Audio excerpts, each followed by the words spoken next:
नमस्कार दोस्तों, मैं जितेंद्र यादव स्वागत करता हूं आपके अपने YouTube channel Jitendra education point में।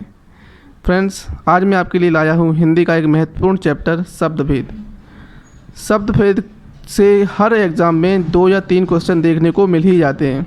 और क्वेश्चन किस प्रकार से आते हैं फ्रेंड्स, जैसे कि रचना के आधार पर शब्द कितने प्रकार के होते हैं, उत्पत्ति के आधार पर शब्द कितने प्रकार के होते हैं, विकार के आधार पर शब्द कितने प्रकार के होते हैं। इस प्रकार के क्वेश्चन इस चैप्टर से बनते हैं। तो फ्रेंड्स, इस चैप्टर को आज हम क्लियरली पढ़ेंगे।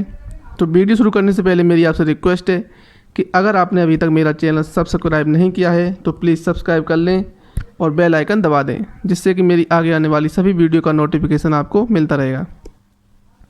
तो चलिए फ्रेंड्स, शुरू करते हैं।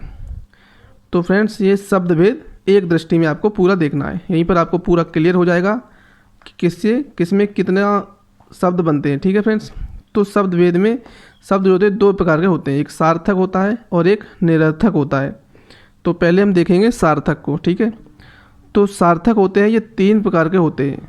रचना के आधार पर इनका वर्गीकरण किया जाता है, उत्पत्ति के आधार पर और अर्थ के आधार पर। तो सार्थक का जो वर्गीकरण किया जाता है वो 3 प्रकार से होता है, रचना के आधार पर, उत्पत्ति के आधार पर और अर्थ के आधार पर। ठीक है फ्रेंड्स, तो चलिए पहले देखते हैं रचना के आधार पर। बहुत बार क्वेश्चन ये पूछा गया है कि रचना के आधार पर शब्द कितने प्रकार के होते हैं। तो फ्रेंड्स, रचना के आधार पर शब्द होते हैं 3 प्रकार के, रूढ़, यौगिक और योग रूढ़। ठीक है, रूढ़, यौगिक और योग रूढ़, ये 3 प्रकार के होते हैं रचना के आधार पर। अब फ्रेंड्स, इसको कैसे समझेंगे, जैसे कि रचना में कितने अक्षर होते हैं, 3 ही अक्षर तो हैं, र, च, न। तो इसमें 3 अक्षर हैं, तो ये 3 प्रकार के ही होते हैं। कौन से होते हैं, रूढ़, यौगिक और योग रूढ़। अब इसके भी यौगिक के 4 भेद होते हैं। ठीक है, यौगिक के ये भी पूछा जाता है, यौगिक का वर्गीकरण कीजिए, ये कितने प्रकार के होते हैं। तो यौगिक होता है 4 प्रकार का, उपसर्ग के योग से, प्रत्यय के योग से। उपसर्ग और प्रत्यय आपने पढ़े होंगे, तो वो यौगिक के अंतर्गत ही आते हैं। उपसर्ग व प्रत्यय दोनों के योग से ये यौगिक बनता है और शब्दों के योग से भी यौगिक बनता है। ठीक है फ्रेंड्स, तो यौगिक के 4 प्रकार हो गए। अब दूसरा देखते हैं उत्पत्ति के आधार पर। उत्पत्ति के आधार पर फ्रेंड्स, ये 4 प्रकार के शब्द होते हैं, तत्सम, तद्भव, विदेशी और संकर। अब तत्सम कौन से होते हैं, जो कि संस्कृत से बिना अपना रूप बदले सीधे हिंदी में आ गए हैं, तो उन्हें बोलते हैं हम तत्सम। और तद्भव होते हैं जो संस्कृत से हिंदी में आते आते उनका स्वरूप थोड़ा बदल चुका है। जैसे कि अपना होता है नारियल। नारियल शब्द जो है वो हो गया तद्भव, क्योंकि पहले संस्कृत में से क्या बोलते हैं, नारिकेल। तो नारिकेल से नारियल में आते आते उसका बहुत स्वरूप बदल चुका है। तो नारिकेल हो गया संस्कृत का तत्सम शब्द हो गया ये, और नारियल हो गया तद्भव शब्द। ठीक है फ्रेंड्स, आई होप आपको तत्सम और तद्भव थोड़ी ही लाइन में समझ में आ गया होगा। इसके लिए मैं एक पर्टिकुलर वीडियो बनाऊंगा, तत्सम और तद्भव, विदेशी, संकर, 4 शब्दों के लिए एक वीडियो बनाऊंगा। ठीक है, तो विदेशी शब्द जो विदेशों से आए हुए शब्द हैं, ठीक है, उन्हें हम विदेशी शब्द कहते हैं। जैसे कि अंग्रेजी के शब्द हो गए, उर्दू के शब्द हो गए, ये विदेशों से ही आए हुए शब्द हैं।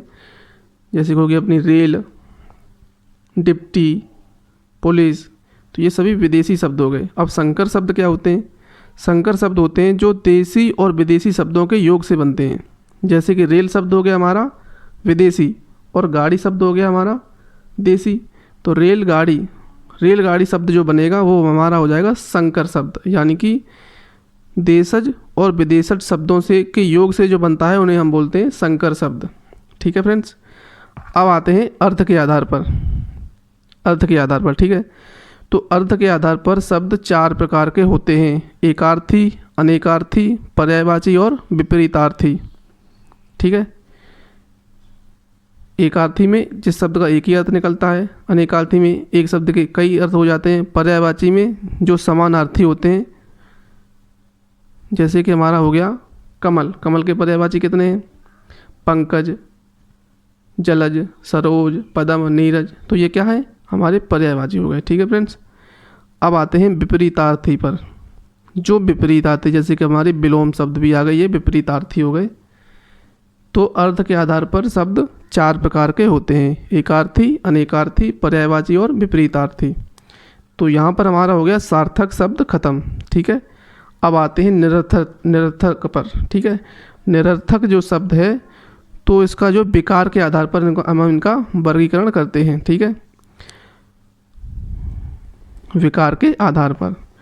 अब विकार के आधार पर देखा जाए तो इसका भी 2 प्रकार से वर्गीकरण होता है। विकार के आधार पर ऐसा पूछा जाता है कि विकार के आधार पर शब्दों के कितने भेद होते हैं शब्द के, तो वो होते हैं 2, विकारी और अविकारी। ठीक है, अब विकारी शब्द आ गया, विकारी शब्द का वर्गीकरण कीजिए, ये कितने प्रकार के होते हैं, ये भी क्वेश्चन बन जाता है। इन सभी से क्वेश्चन बनते हैं, हर एक से कोई ना कोई क्वेश्चन बन जाएगा। जैसे कि निरर्थक शब्द आ गया, उसका वर्गीकरण कीजिए, तो वो विकार के आधार पर वर्गीकरण होता है। अब विकार का पूछा जाए, विकार का जो है कितने भेद होते हैं, तो 2 होते हैं, विकारी और अविकारी। अब आगे आपका विकारी शब्द का जो है कितने भेद होते हैं, तो हमारे 4 भेद होते हैं विकारी शब्द के। विकारी और अविकारी दोनों के ही 4-4 भेद होते हैं। ठीक है, 4-4 प्रकार से इनका वर्गीकरण किया जाता है। चलिए देखते हैं विकारी शब्द को। तो विकारी में अपनी संज्ञा, सर्वनाम, विशेषण और क्रिया। ठीक है, ये चारों हमारे विकारी शब्द हो गए, संज्ञा, सर्वनाम, विशेषण और क्रिया। अब अविकारी शब्दों को देख लेते हैं। अविकारी शब्दों में क्रिया विशेषण, संबंध बोधक, समुच्चय बोधक और विस्मयादि बोधक। तो यहाँ पर हमारा पूरा शब्द भेद एक ही दृष्टि में पूरा खत्म हो जाता है। चलिए एक बार फिर से इसको सरसरी नज़रों से देख लेते हैं। ठीक, चलिए इसको देखते हैं फिर से। सार्थक जो शब्द भेद होते हैं वो 2 प्रकार के होते हैं, सार्थक और निरर्थक। सार्थक शब्द के 3 भेद होते हैं। इसका 3 प्रकार से वर्गीकरण होता है, रचना के आधार पर, उत्पत्ति के आधार पर और अर्थ के आधार पर। रचना के आधार पर अगर जो शब्द भेद होते हैं तो वो होते हैं 3 प्रकार के, रूढ़, यौगिक और योग रूढ़। अब यौगिक का जो हम वर्गीकरण करते हैं तो वो 4 प्रकार से होता है। उपसर्ग के योग से ये बनता है यौगिक, प्रत्यय के योग से बनता है, उपसर्ग व प्रत्यय दोनों के योग से, और शब्दों के योग से यौगिक बनता है। ठीक है, तो मेन पॉइंट होता है यहाँ पर रचना के आधार पर शब्द कितने प्रकार के होते हैं, 3 प्रकार के होते हैं। अब उत्पत्ति के आधार पर पूछा जाता है तो उत्पत्ति के आधार पर शब्द 4 प्रकार के होते हैं। ठीक है, उत्पत्ति के आधार पर शब्द 4 प्रकार के होते हैं, तत्सम, तद्भव, विदेशी और संकर।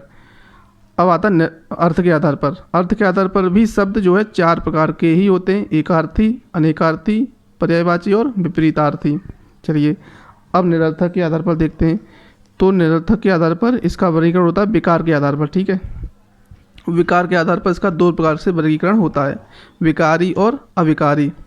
अब विकारी शब्द का भी 4 प्रकार से वर्गीकरण होता है, संज्ञा, सर्वनाम, विशेषण और क्रिया। अविकारी शब्द भी इसके भी 4 भेद होते हैं, क्रिया विशेषण, संबंध बोधक, समुच्चय बोधक और विस्मयादि बोधक। तो यहाँ पर आपका शब्द भेद खत्म होता है। ठीक है, इस पर एक डिटेल में एक वीडियो में बनाऊंगा जिसमें आपको रूढ़, यौगिक और योग रूढ़ ये तीनों समझाऊंगा। तत्सम, तद्भव, विदेशी, संकर, एकार्थी, अनेकार्थी, पर्यायवाची, विपरीतार्थी, ये सारे आपको मैं एक वीडियो में प्रोवाइड करा दूंगा। इसमें केवल वो चीज़ें देखिए जो क्वेश्चन एग्जाम में पूछे जाते हैं 1 या 2 नंबर के, कि रचना के आधार पर शब्द कितने प्रकार के होते हैं, उत्पत्ति के आधार पर कितने प्रकार से होता है शब्द, अर्थ के आधार पर, तो इस प्रकार से क्वेश्चन आते हैं। वो सब चीज़ें आपको इस वीडियो में क्लियर हो जाएंगी। ठीक है, तो आई होप आपको ये वीडियो ज़रूर पसंद आया होगा। अगर आपको ये वीडियो पसंद आया तो प्लीज़ वीडियो को लाइक करें, शेयर करें और इस चैनल को सब्सक्राइब भी कर लें, जिससे कि मेरी आगे आने वाली सभी वीडियो का नोटिफिकेशन आपको मिलता रहेगा। तो चलिए फ्रेंड्स, मिलते हैं अगली वीडियो में, तब तक के लिए जय हिंद, जय भारत।